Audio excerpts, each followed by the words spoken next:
Blame Truth here, the Codfather himself, bringing you another video, and I have to give myself a pat on the back here because I have been on fire lately. If I can just toot my own horn here a little bit to start off, just that's my horn. I'm tooting it because I have been bringing you guys quite a few videos despite this game franchise, Activision, all the dev teams not giving us much of anything. The last thing they decided to say to us, and Ghost of Hope ratioed them, Infinity Ward says, for this month's community vote, what collection of existing MW2 maps and modes would you like featured together in an MP Mosh Pit playlist? We'll pick from top comments below. This is the top comment, has more likes than their initial tweet.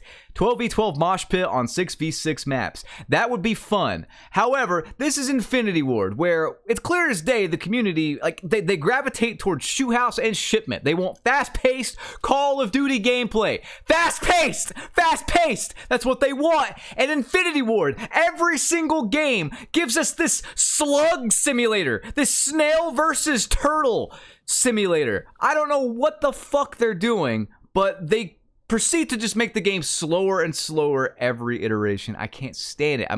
So I don't know if this will even happen. It's the top comment. It's head and shoulders above every other thing I saw, every other suggestion. So 12v12 Mosh Pit, I'll actually consider playing that, truthfully. But this commentary is not about the playlist updates. It's about Activision has once again come under scrutiny. They're involved in some controversy. It seems like every couple months, Activision does something to prove that they are indeed scumbags, and I am happy to admit, through sheer just, I guess, honesty, because I don't sugarcoat things, I don't suck up to people, I don't do that. Through sheer honesty, I've never even been contacted by Activision. Even back in the day when I was a little bit nicer, a lot nicer, because the games were good, I still had criticisms, right? Like, I still complained about stuff. I never shied away from doing that because even the old games aren't perfect. And because of that, I've never been invited out to any sort of like Activision thing. I've never been contacted, really.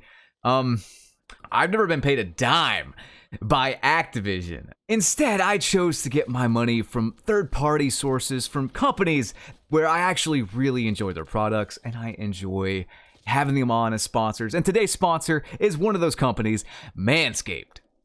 Greetings, my fellow hairy men. It is I, Blame Truth, and I'm here to tell you about Manscaped's new Beard Hedger trimmer. So, I don't know about you guys, but I hate conventional shaving. I can't stand using the shaving cream and the close shavers and stuff like that. And don't even get me started on like a straight razor. No, sir.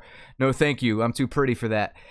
Then we have the other beard trimmers on the market, which have those like 20 different things you got to stick in, like Legos, and I lose them. I don't have time for that. This Beard Hedger, once I got it and used it, I threw away my other beard trimmers and my other razors and stuff. I'm never going back, and I'm dead serious. This thing is incredible. It's got a titanium-coated T-blade that can cut through the thickest of hair in a single stroke. Whether you prefer a 5 o'clock shadow or like you want to just tame your big lion's mane and primp it up and keep your beard going, you got 20 different hair cutting lengths with the zoom wheel, and it only uses one guard, so no fiddling with different plastic pieces. But I can just pop that off, hit the cheeks, pop it back on, done, clean it under the shower. I actually use this in the shower. It's completely waterproof. It's cordless. It's rechargeable with a USB-C. I don't know, man. It's literally my perfect beard trimmer. I've never used something this good, and I'm not even just saying that. You need to pick this up if you have any sort of facial hair. So go to manscaped.com and use promo code CODFATHER for 20% off and free shipping of your purchase. Do it now.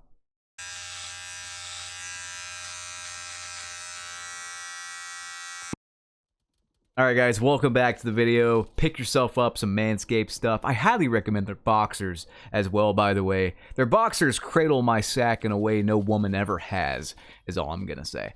So, let's get to the actual meat and potatoes here. I cover this article from Kotaku. Activision accused of illegally firing QA testers over remote work protest. This gets very, very interesting here. So I'm just going to read it kind of verbatim.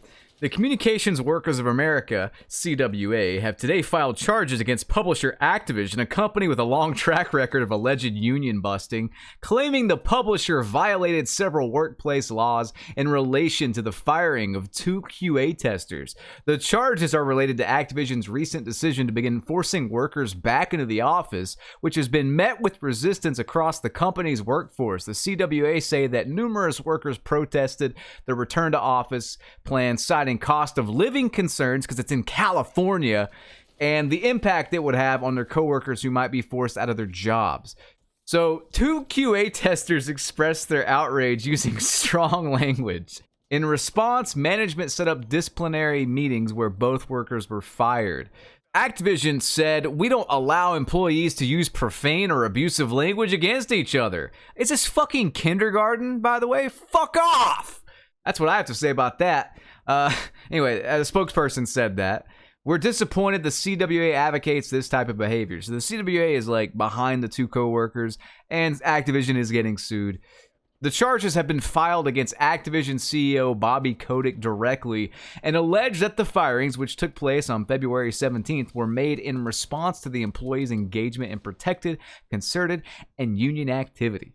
The CWA also alleged that Activision improperly denied a request to have a coworker witness the disciplinary meeting which preceded the termination of their employment. For far too long, Activision has gotten away with treating its employees, especially QA testers, like disposable workhorses. Firing 2 employees for joining with their coworkers to express concern around hasty return to office policies is retaliation, point blank, CWA Secretary Treasurer Sarah Steffen said. When faced with unfair treatment by unscrupulous employers like Activision, workers should have the right to express themselves. God damn it, Sarah Steffens, I fucking agree! And everybody should be able to curse, especially at that ginger gnome fucker, Bobbert Kotick. Can I get an amen in the comment section on that, please? Man, you know what? Here's the thing. QA testers are needed for the games. If they keep firing, and they laid off hundreds, I think it was, a couple years back, year or two ago. If they keep laying off QA testers, the games are going to get more and more glitchy every single update because they're not being tested properly. If anything, I would be using some of that $1 billion that you make every year or whatever it is. I don't know how much they make a year. I've lost count. They make a ton of money is the point. I would be using some of that excess cash to hire more QA testers, like a secondary wave of QA testers. They are synonymous, Activision are, for just cutting costs. Like, they're so fucking greedy. We are the QA testers. We are the players of the QA testers, and you know that's true. If it were me, it's not me, but if it were me, I'd be hiring as many QA testers as I could.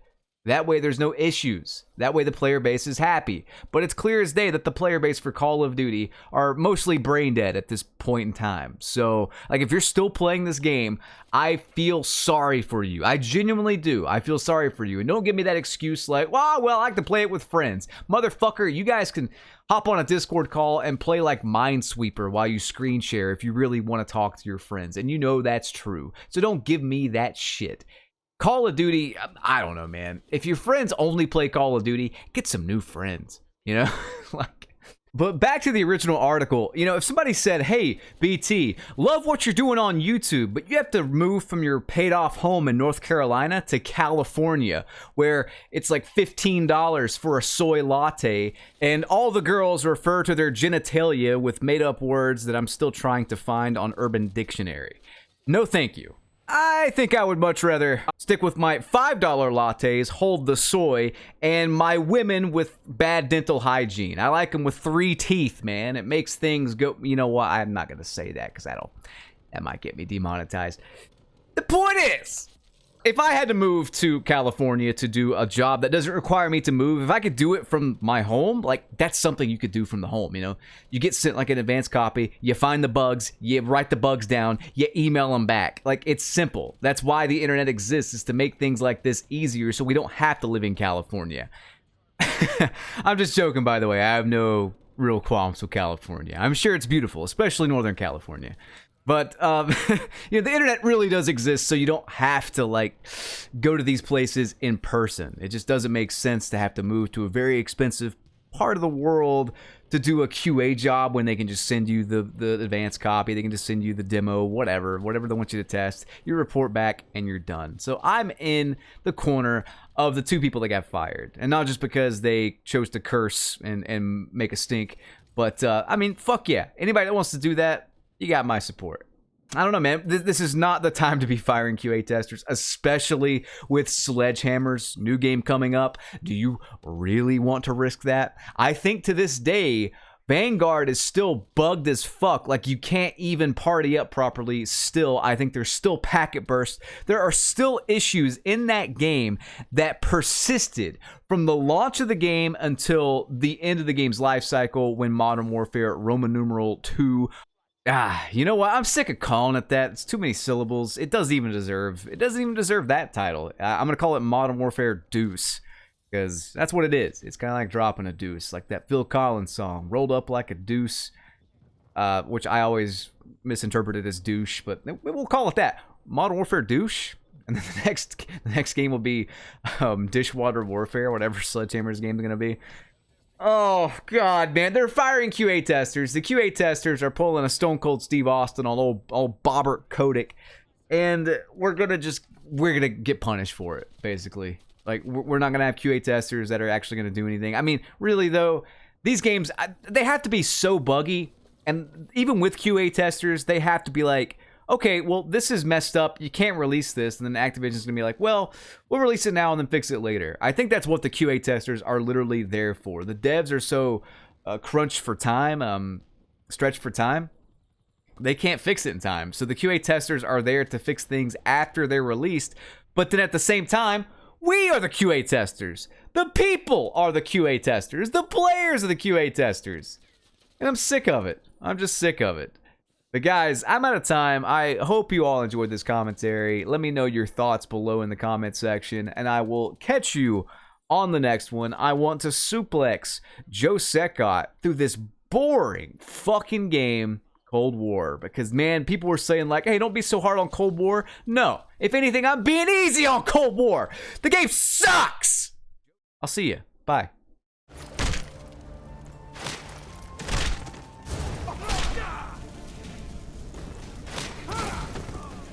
Some parting advice?